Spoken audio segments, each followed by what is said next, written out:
क्या आप जानते हैं भगवान जगन्नाथ का असली रूप यह लकड़ी की मूर्त नहीं बल्कि एक चमकता हुआ नीला पत्थर था जिसे नीलमाधव कहा जाता था। आखिर वो दिव्य पत्थर गायब कहाँ हो गया और भगवान अधूरी मूर्त में क्यों बदल गए? यह कहानी मालवा के राजा इंद्रद्युम्न से शुरू होती है। उन्हें पता चला कि ओडिशा के घने जंगलों में भगवान विष्णु साक्षात नीलमाधव के रूप में पूजे जाते हैं। राजा ने अपने मंत्री विद्यापति को खोज पर भेजा। विद्यापति जंगलों में भटकते हुए आदिवासी सरदार विश्ववसु तक पहुंच गए, जो गुफा में गुप्त रूप से नीलमाधव की पूजा करते थे। विद्यापति ने सरदार की बेटी से शादी की और जिद करके गुफा देखने की बात मनवा ली। सरदार ने शर्त रखी कि वे उनकी आंखों पर पट्टी बांधकर ले जाएंगे, लेकिन विद्यापति ने चालाकी की। उन्होंने रास्ते में चुपके से सरसों के बीज गिरा दिए। कुछ दिनों बाद जब बारिश हुई तो सरसों के पौधे उग आए और विद्यापति को गुफा का रास्ता मिल गया। उसने तुरंत राजा को खबर दी। राजा इंद्रद्युम्न अपनी विशाल सेना लेकर घमंड के साथ भगवान को लेने पहुंचे, लेकिन उनके वहां पहुंचते ही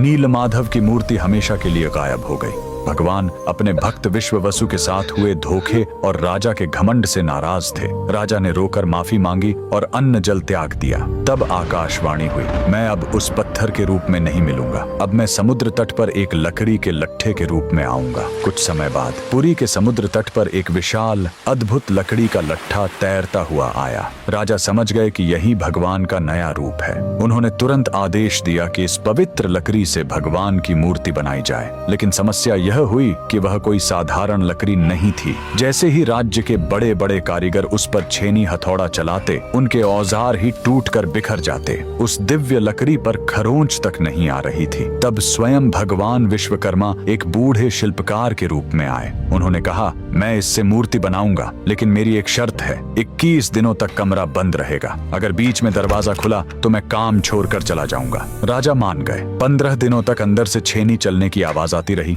लेकिन फिर सब एकदम शांत हो गया। रानी गुंडिचा को लगा कि बूढ़ा शिल्पकार शायद अंदर मर गया है। घबराहट में उन्होंने दरवाजा खोल दिया। अंदर देखा तो शिल्पकार गायब था और वहां भगवान जगन्नाथ, बलभद्र और सुभद्रा की अधूरी मूर्तियां थीं। राजा बहुत दुखी हुए, लेकिन तभी भगवान ने संकेत दिया कि वे इसी अधूरे रूप में रहकर भक्तों को दर्शन देना चाहते हैं। यही कारण है कि आज भी हम भगवान के उस अधूरे लेकिन सबसे प्यारे रूप की पूजा करते हैं। कमेंट्स में जय जगन्नाथ जरूर लिखें।